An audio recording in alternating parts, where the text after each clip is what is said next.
Opa, pessoal, nada de pânico, vamos apagar esse fogo. Vamos ficar calminhos agora, porque estamos começando o podcast Nada de Pânico com a temporada Mundo Afora. Nesta série, vamos trazer dicas de profissionais do exterior para que possam compartilhar sua experiência pelo mundo. Eu sou o Ricardo Mandel, o host do Nada de Pânico, e terei o prazer de conduzir esse podcast hoje. O Nada de Pânico é produzido pelo L3 Team, um time formado por profissionais sêniores do mercado com o objetivo de compartilhar conhecimento e experiência de anos de carreira. Hoje nós teremos a companhia dos seguintes amigos que também fazem parte do L3 Team: o Sérgio Azevedo, do Rio de Janeiro, o Luiz Servati, de Indaiatuba, e a Silvana Machado, de Campinas.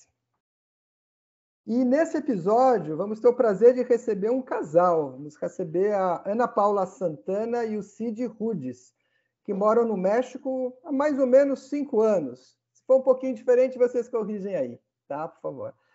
A Ana Paula é profissional de TI, atualmente ocupa a posição de Risk Compliance and Audit Leader na Kyndryl. Na sua carreira já passou pela IBM, pela EDS e pela Michelin. É formada em processamento de dados pela PUC do Rio e MBA em IT pela Fundação Getúlio Vargas, além de certificações PMP e PMI, né? O Cid também é da área de TI, é Senior Program Manager da Kyndryl, com larga experiência no mercado em diversas empresas como IBM, Accenture, Sodexo. É formado em Direito pela Universidade de Gama Filho e International Business pela Grossman College. E tem MBA executivo pela Fundação Instituto de Administração. Então, vamos começar, pessoal. Ana Paula, Cid, fique à vontade de se apresentar, de dar um alô para a turma. Bom, começar aqui. É um prazer estar aqui com vocês. Obrigada pelo convite. É muito bom participar, né, com pessoas também experientes como vocês aí. Para a gente trocar experiência de vida. Como você falou, Mandel, eu tenho bastante experiência em gerência de projeto e há 4 anos estou morando aqui no México. Comecei um trabalho como gerente de projeto pela IBM num cliente aqui no México. Fiquei 1 ano trabalhando, indo e voltando. Eu ficava 2 semanas no México e 2 semanas no Brasil. E ao final desse 1 ano surgiu uma oportunidade de vir morar no México e resolvi aceitar. É um grande desafio e foi uma oportunidade tão boa que agora eu estou como empregada local aqui pela IBM Kyndryl, né? E desde então estou fazendo esse trabalho na parte de compliance, gerência de riscos e compliance e auditoria. E é uma experiência diferente da parte de gerência de projeto, mas a gente acaba utilizando muitas capabilities, né, de gerência de projeto também nessa área aí de riscos, compliance e auditoria. Boa tarde aí para todo mundo, pessoal. Muito bom estar aqui com vocês. Agradeço também pelo convite. É um prazer rever aí tantos amigos de tantos anos, né? Trabalhando juntos. Eu tenho uma história parecida com a Ana. Eu entrei na IBM em 2006 e fiquei no mesmo cliente aí por 12 anos. Então, por volta de 2018, apareceu a oportunidade de fazer um projeto fora e era hora de ir, né? Mudar um pouquinho de áreas. Então, eu entrei nesse esquema também de ficar indo e vindo, né? Ficamos nesse esquema 1 ano, 2 semanas no Brasil, 2 semanas no México, e depois apareceu a oportunidade de vir para cá como expatriado. Então, eu estou aqui como expatriado desde 2019. Em 2021, nós viramos funcionário local, né? Então, somos funcionários da Kyndryl México hoje em dia. E, sem dúvida, é uma experiência espetacular por todos os aspectos, né? Pelo aspecto de conhecimento, pelo aspecto de vivenciar uma cultura diferente.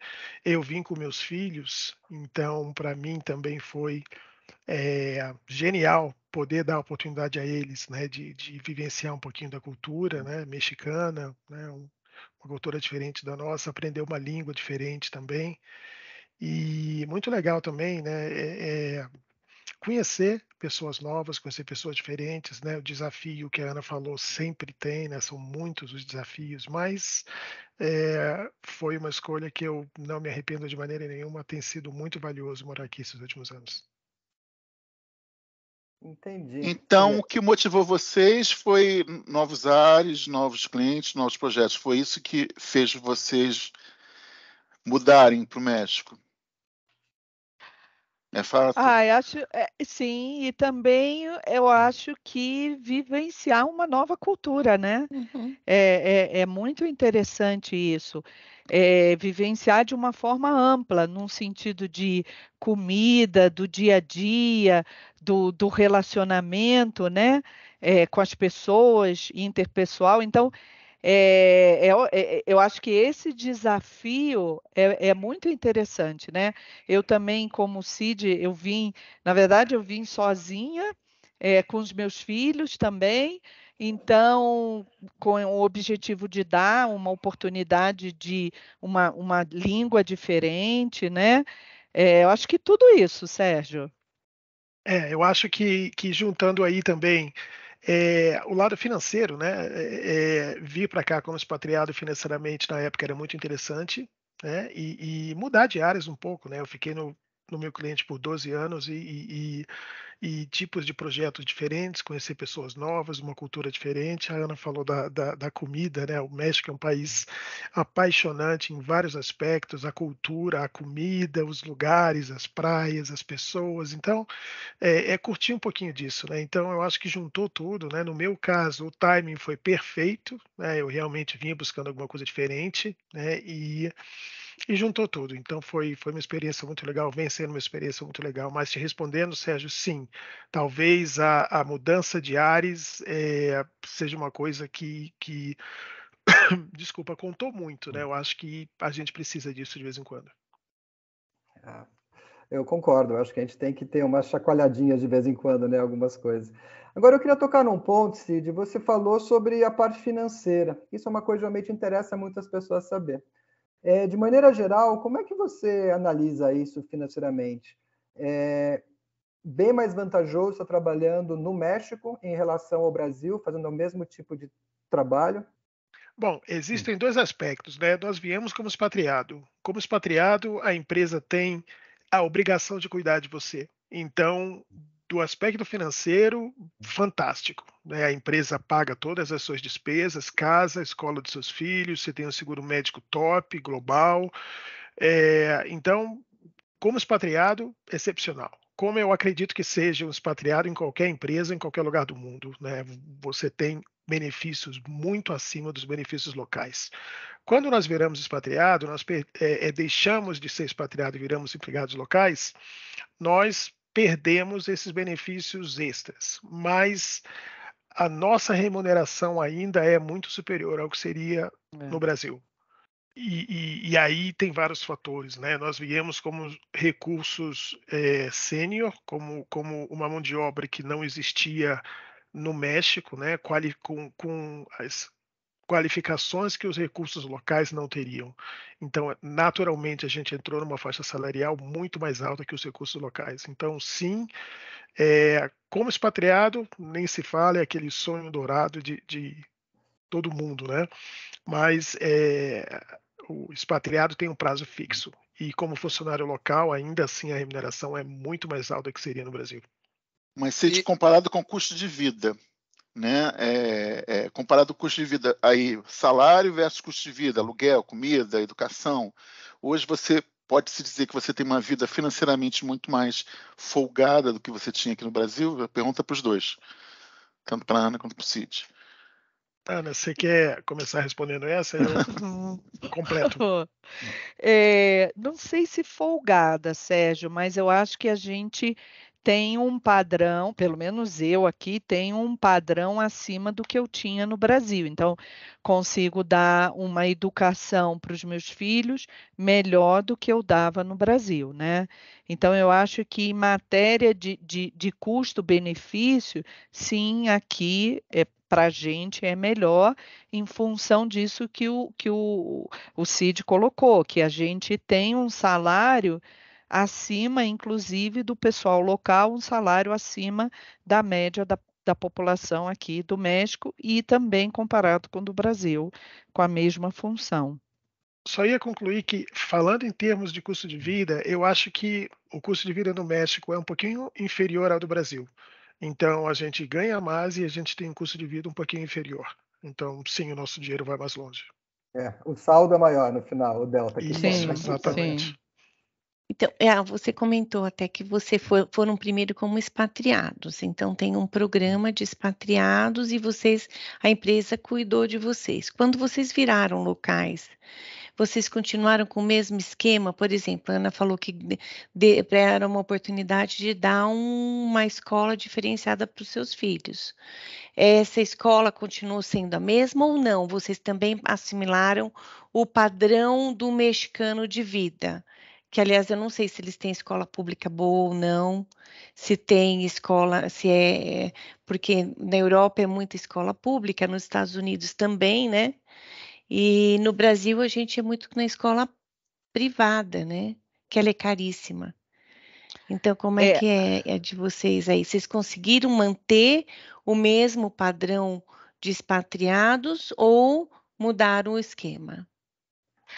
Tem uma mudança, Silvana. Em relação à escola, a gente conseguiu manter a mesma escola, mas a gente teve uma mudança em relação à residência, né? Porque antes, como expatriado, a empresa paga o aluguel e agora a gente mesmo paga. Então, teve essa diferença, mas no geral, né, para mim, pelo menos, o principal é conseguir dar essa educação para as crianças. Então, isso é uma educação diferenciada. Então, sim, isso a gente conseguiu manter, né? Porque quando você deixa de ser expatriado, os benefícios que o Cid colocou de moradia, de escola, isso a gente deixa de ter. Mas, como o salário é um salário também diferenciado, mesmo a gente sendo local, possibilita manter algumas coisas. Eu acho que um ponto muito legal aí é a escola, não é? A gente poder proporcionar para os nossos filhos uma educação top, para mim, sempre foi uma coisa muito importante, né? É um orgulho muito grande que eu tenho de poder proporcionar para os meus filhos aí uma escola num nível muito legal. Então, eu acho que sim, a gente teve uma perda de padrão, não é? Porque houve uma redução, se não nos salários, nos benefícios, mas o México ainda proporciona para a gente uma vida muito melhor do que no Brasil. Deixa eu ainda assim, seguindo nessa linha de comparação entre expatriado e empregado local, Cid e Ana, quando vocês viram, comparando com o Brasil, talvez esse é um assunto que interesse para quem esteja com intenção de migrar para o México para trabalho. Qual a comparação que vocês fazem dos benefícios que tem no México e dos benefícios que nós temos no Brasil? Tanto dado pela empresa, quanto de benefício que o governo exige. Deixa eu começar pelo que me incomoda muito, tá? Que é o seguro médico, não é? Eu acho que nós, como brasileiros, não temos noção do quanto que o nosso serviço... plano médico, né? O plano médico, né? O seguro, né? É bom, né? Porque aquela história de você, não estou me sentindo bem, vou no médico, vou no hospital, apresenta sua carteirinha, assina uma guia e vai embora. Isso não existe aqui, né? O sistema de saúde do governo, do país em geral, é chamado no seguro de gastos maiores, ou seja, eles só entram depois que você já pagou um monte de dinheiro. Então, se você quer ir numa consulta, se você quer fazer algum tipo de exame preventivo, qualquer coisa que seja preventiva, eles não cobrem. Então, o dinheiro tem que sair do seu bolso. No caso de uma emergência grande, onde você vai desembolsar muito dinheiro, aí sim o seguro entra. Então, particularmente, eu senti muita falta disso aí, junto com meus filhos, é claro, né? A questão da saúde preventiva. Não sei se a Ana tem alguma coisa para agregar isso, mas essa foi a grande diferença, né? Eu acho que benefícios são muito parecidos, né? A gente tem um fundo de ahorro que é o nosso FGTS, a gente tem um plano de previdência onde a empresa deposita uma porcentagem, o funcionário deposita outra. A gente tinha isso na IBM, No né? Brasil, Também no Brasil. E bônus, enfim, incentivo, reajuste salarial, aquela história toda tem aqui também. Então, para mim, o grande diferencial, de uma maneira negativa, é o seguro médico. É o seguro médico, E olha que a gente tem um seguro médico bom, né? Eu não conheço como são as outras empresas, mas o seguro da Kyndryl é um seguro top. Agora, ainda assim, é muito distante do que a gente tem no Brasil. É da realidade, né? Mas É. mesmo assim, Distante. só para entender um pouquinho melhor, Cid, mesmo assim é pago, não é público. Não, não é público, é pago. Não é É público, pago. é pago. É pago. Tá? Você ia Agora, completar, Ana, alguma coisa? Não, como o Cid colocou, eu acho que essa parte é o grande problema, mas eu acho que o Brasil é o diferencial, né? Porque a maioria dos países é como a gente tem aqui no México. Na verdade, o seguro é acionado a partir de um determinado valor e quando tem realmente um incidente, que é o que eles colocam. Então, isso para a gente aqui é complicado. E, na verdade, é até difícil de você entender. Você faz um exame, se o exame dá negativo, você paga. Se o exame dá Também tem isso. positivo, aí tudo bem, aí o seguro entra. Então, às vezes, você até torce para estar doente para o seguro cobrir. Então, é uma coisa assim que não faz absolutamente nenhum sentido, né? É uma agora situação mudando um meio pouco, diferente. agora mudando um pouco o assunto, gente, como é que foi a acolhida? Vocês falaram que vocês chegaram como funcionários top, né, com o skill que os mexicanos não tinham. Como é que foi a reação deles no trabalho? Como é que os mexicanos viram vocês? Como é que foi o tratamento, né, em relação aos pares e também em relação aos clientes? Deixa eu ver como é que eu coloco aqui. A Houve algum tipo de receptividade, preconceito, alguma coisa assim, vocês o sentiram? mexicano, ele tem uma visão muito positiva do Brasil por causa do futebol, né? De 70. Então, você aqui, o mexicano em si, ele recebe muito bem estrangeiro, tanto que as crianças tiveram uma receptividade muito boa na escola, e eles têm uma visão extremamente positiva do brasileiro. Agora, em relação ao trabalho, né? O que que a gente vê? Em relação à mulher, você vê poucas mulheres em cargos de liderança aqui, né? É um número baixíssimo. Então, isso já é um ponto que eu acho que é vou botar um limitador em algumas situações, né? Por exemplo, eu tinha reuniões que tinha só eu como mulher. Então, isso é um pouco complicado, né? Acho que também, como eu acho que talvez para o brasileiro também teria isso, de alguma forma nós aqui somos um pouco intrusos, né? Dentro do processo deles.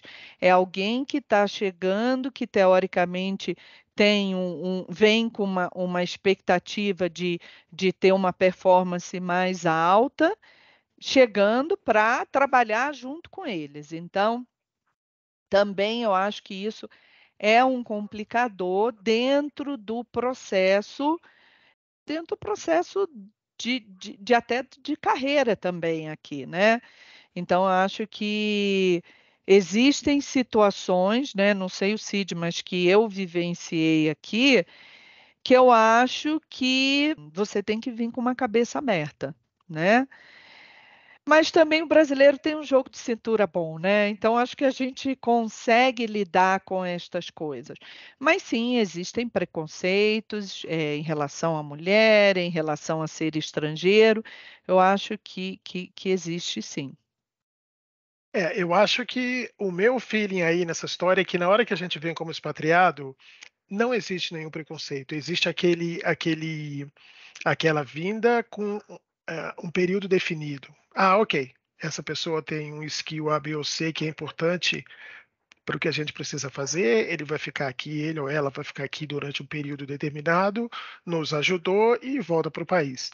Na hora que a gente vira funcionário local, existe de fato essa competição, existe aquela questão mas essa pessoa está tirando o emprego de um mexicano, né? A realidade é que eu acho que isso existe em qualquer lugar do mundo, não é? Talvez com graus mais acentuados ou menos acentuados, né? O que a Ana falou é muito importante, eles gostam muito do brasileiro, né? A questão deles com a gente é sempre festa, entendeu? Então, nós somos vistos como um povo muito feliz, muito alegre e muito próximo deles, né? Se você ver no final do dia, a cultura não é muito distante, né? Eles têm uma afinidade natural com a gente, né? A comida, o futebol, que é uma paixão deles também, mas é o que a Ana falou, existe sim uma competitividade, existe eu não diria mágoa, mas existe o conhecimento de que a gente vem para o país deles numa condição diferenciada, né? Ganhando mais do que eles, com uma expectativa de um desempenho maior, uma performance maior, e a verdade é que a gente entrega, né? Eu acho que é, existe uma razão por que a gente veio para cá. Realmente, nós somos diferenciados, né? Não somos melhores do que ninguém, mas nós temos skills que eles estão em desenvolvimento, né? Então, e vocês sentem essa cobrança no dia a dia por fazer uma entrega no nível superior? A cobrança. Vou falar por mim na área de projetos. Sim, os projetos mais complexos, os projetos que têm maior interação com o cliente, os projetos que envolve liderança do cliente, são os projetos que a gente pega. Então, sim, inclusive, né, o pessoal que veio do Brasil para cá foi assignado nos projetos mais complicados, né? Então, existe essa cobrança, sim. Mas usando esse gancho que você falou aí, a gente tentou ver a comparação entre você e um colega de trabalho, mas assim, usando o gancho que você deu do cliente, o cliente prefere o local ou você que é estrangeiro ou tanto faz para o cliente? Eu vou te dar o meu posicionamento. Eu acho que a Ana tem um diferente, mas o cliente gosta da gente, sim. Ele acha que é um diferencial, né? Uma coisa que para a gente é uma coisa comum é falar inglês, né? A gente, principalmente IBMistas, né? A gente tem esse inglês na veia, coisa que eles não têm. Então, o fato de ter o inglês, o fato da gente vir de outro país, eles buscam informações sobre a gente, né? Me diz como que você chegou até aqui, me fala do seu histórico, e é uma coisa que encanta eles, sim. Então, pelo menos nos projetos que eu trabalhei, nos clientes que eu tive, existe uma apreciação pelo fato da gente estar aqui ajudando eles, né? Ana, o que você acha disso? Eu já passei por algumas experiências, Servate, que realmente eles não gostam, viu? O cliente ele tem uma dificuldade, ele quer o mexicano e ele fala abertamente isso na reunião, reclama de como você fala o idioma. Então, sim, eu já participei de reuniões em que o cliente verbalmente colocou que não quer estrangeiro. Isso acontece, sim. E como são os Mas mexicanos trabalhando, gente? Eu já passei por uma experiência no passado, né, que para mim foi muito ruim, né? Eu tentei implantar um projeto aí no México, né? E eles na minha frente eles davam commitment, eles se comprometiam, mas não faziam nada. Me boicotavam o tempo inteiro por trás. Foi muito difícil para mim. Isso já aconteceu com vocês? Como é que são os mexicanos trabalhando aí em time, enfim? É assim mesmo. é o Aurita? É o O Aurita. famoso Aurita. Aurita que nunca sai. Exatamente. Gente! Culturalmente, eles não falam não, Sérgio. Eles têm uma questão de hierarquia. Então, por exemplo, se você está numa reunião onde tem o líder e tem as pessoas que trabalham com esse líder, normalmente as pessoas que trabalham com esse líder não falam na reunião. Só o líder fala. Então, eles têm esse conceito de hierarquia muito forte, né? Tem a questão também isso, né, da mulher e do homem, normalmente é o homem que fala mais nas reuniões, e eles não se comprometem com datas, né? Não se comprometem assim. Você Então, pede eles uma se data, comprometem, mas eles eles não se executam. comprometem, isso. Eles nunca vão dizer para você que eles não vão entregar, mas eles não vão E cumprir como é que aquilo. vocês se viram, gente, com isso? Porque eu fiquei realmente traumatizado. Eu nunca mais quis voltar para o México por causa disso. Você tem que fazer um microgerenciamento, né? Quase que Isso, perguntar do dia, todo o tempo, toda hora, se realmente eles vão cumprir, mudar as perguntas, né? Para ter certeza de que ele está respondendo aquilo que você precisa, Nossa. é complicado. E como é que foi remotamente fazer esse microgerenciamento, Ana?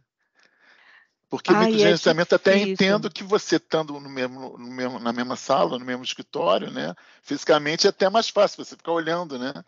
Mas É. remotamente, Então, conta. você acaba tendo que fazer mais reuniões do que o necessário, Sérgio.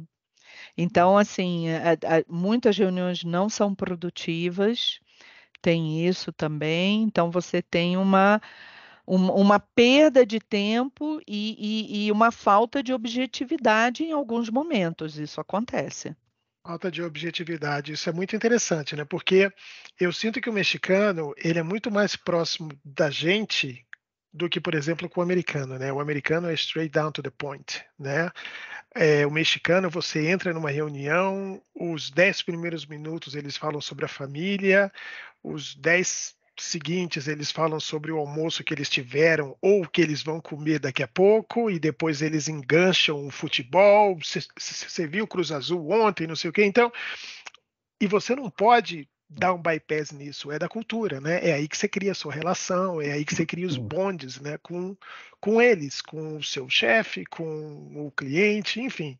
Então, é uma coisa interessante. Essa falta de objetividade é um desafio muito grande para a gente que quer resolver as coisas, né? Então, você tem que aprender o timing deles, né? Tem hora para falar de trabalho, tem hora para falar de outras coisas, entendeu? E a questão da entrega é um pesadelo, como você falou, Sérgio. Eles têm uma tendência muito forte a evitar confrontos, não é? Então, se você alinha alguma coisa que ele sabe que vai ser muito difícil de entregar, ele não vai falar isso, ele simplesmente não vai entregar, entendeu? E aí você fala, não, desculpa, é para outra data, e na outra data você pode ter certeza que também não vai entregar. Então, gerenciar isso é muito cansativo, requer muito tempo, requer muito esforço da nossa parte e requer envolver os líderes, né? Que de uma certa maneira também são um pouquinho assim, mas a gente vai aí com o nosso jeitinho, com a nossa experiência, né? Lidando com E o um, com o cliente outro. aceitava os atrasos? O cliente aceitava as desculpas assim tranquilamente? O cliente mexicano? Então, O cliente segue a linha deles, né? Então, também, né, não existe um foco muito grande com datas, como sempre existe quando a gente está falando em projetos, mas eu diria que o cliente é bem mais condescendente do que um cliente americano, por exemplo. Entendeu? Eu ia Então, perguntar isso. Imagino. sim, sem Mas Eu, eu acho, dúvida. eu acho que você trouxe um ponto muito importante, né? De entender a cultura local, né? E de alguma forma se adaptar a ela e fazer parte dela da melhor forma possível, justamente para você poder desenvolver melhor o trabalho. E uma coisa que foi colocada, né? Gerenciamento remoto. Hoje vocês trabalham mais remotamente, de casa, ou vocês estão na vibe física, em escritório? Como é que está isso hoje para vocês? Por exemplo, eu estou mais de casa. Há umas semanas atrás eu estava fazendo um pouco flex, né? Um pouquinho na oficina, um pouquinho em casa, mas eu estou mais em casa. Acho que agora o Cid vai começar a ir mais para o escritório, né, Cid? Quando a gente veio, a gente era full-time cliente, né? Então tanto que a gente mora aqui ao lado do cliente, literalmente ao lado. E era full time no cliente, dia e noite, reuniões até tarde, câmbio final de semana você ia para o cliente. Com a história toda da pandemia, realmente isso mudou o cenário, né? A gente fica em casa agora que a gente está aí saindo da pandemia, os clientes já estão pedindo que a gente comece a voltar, né? Então a ideia é ficar talvez um dia ou dois no cliente, talvez mais um diazinho no escritório da Kindle e os outros 2 dias em casa. Então a gente vai migrar aí para um flex. Eu queria, essa questão cultural, eu queria colocar duas coisas que eu acho, assim, que para mim foi um pouco complicado. Uma, é, o americano e a gente também, né? A gente tenta entrar nas reuniões de uma forma pontual. O mexicano não tem isso. Então, às vezes, você tem reuniões de 30 minutos e a pessoa que é talvez a pessoa principal na reunião para tomar as decisões, leva 10, 15 minutos para entrar na reunião. Então, às vezes, invalida o tempo da reunião.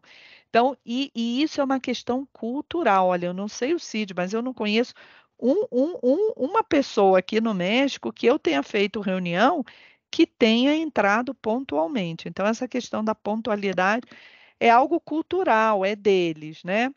É verdade. Né? Isso. E só para pegar esse ganchinho aí, e a questão do timing, né? Por exemplo, pular o almoço, jamais, né? É verdade. Quantos de nós não fazemos isso, né? Puta, hoje tá meio complicado o dia, eu vou pôr essa reunião aqui na hora do almoço, tá bom, eu vou ali correndo rapidinho, como alguma coisa. Com eles não, é uma cerimônia, né? Eles têm que ter aquelas 2 horas, são 2 horas, 2 horas de almoço, e aí, coisa mais legal, depois do almoço, eles vão andar, não é?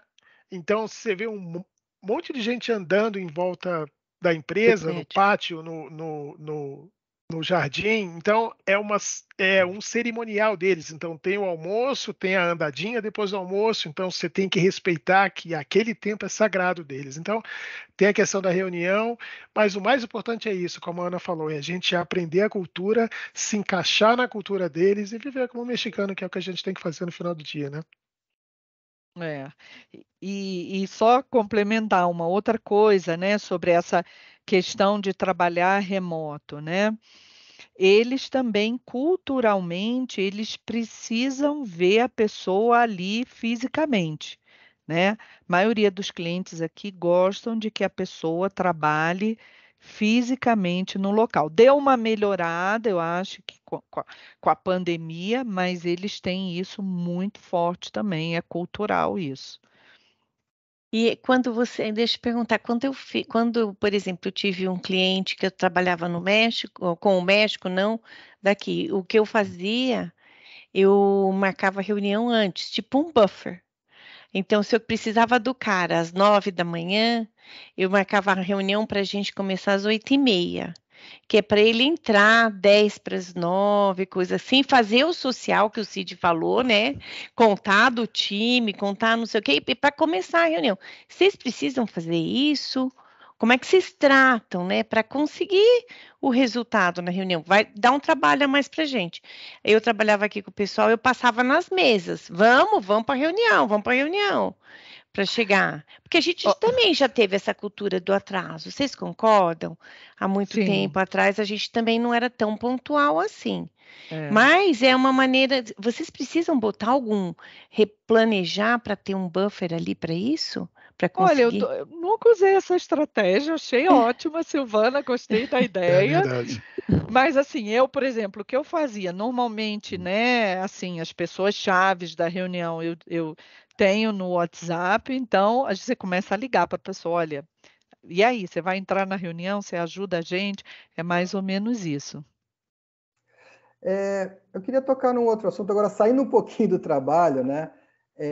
Com relação à adaptação de vocês, quando vocês chegaram no México, né? Como é que foi? Vocês lembram alguma coisa de interessante que aconteceu na fase de adaptação de vocês no México?